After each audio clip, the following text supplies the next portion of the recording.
Logo ఆవిష్కరణ వాయిదా పడింది. వచ్చే నెల 2వ తేదీన లోగోను ఆవిష్కరణ చేయాలని ప్రభుత్వం ముందుగా నిర్ణయించినప్పటికీ కొన్ని కారణాల వల్ల అది వాయిదా వేశారు. రాష్ట్ర గీతాన్ని మాత్రమే జూన్ 2వ తేదీన యథావిధిగా ఆవిష్కరించనున్నారు.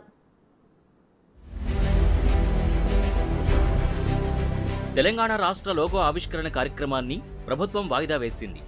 జూన్ 2న రాష్ట్ర గీతాన్ని లోగోని ఒకేసారి రిలీజ్ చేయాలని ప్రభుత్వం ముందుగా నిర్ణయించింది.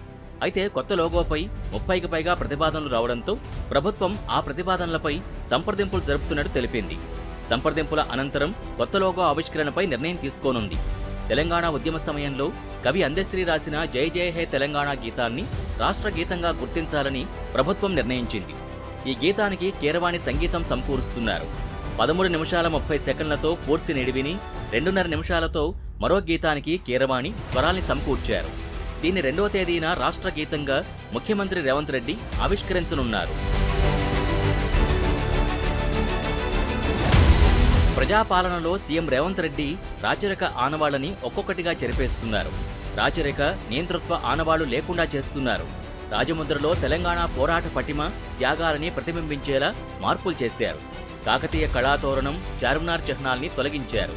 లోగోలో ఇప్పటివరకు తెలంగాణ ప్రభుత్వం అని తెలుగులో, తెలంగాణ సర్కార్ అని హిందీలో ఉన్నాయి. అయితే సర్కార్ పదం స్థానంలో శాసన్ అనే పదాన్ని చేర్చారు. సర్కార్ అనే పదం రాచరికాన్ని సూచిస్తుందని, రాచరికపు ఆనవాళ్లు ఉండొద్దని ఆ పదాన్ని తీసేసినట్టు తెలిసింది.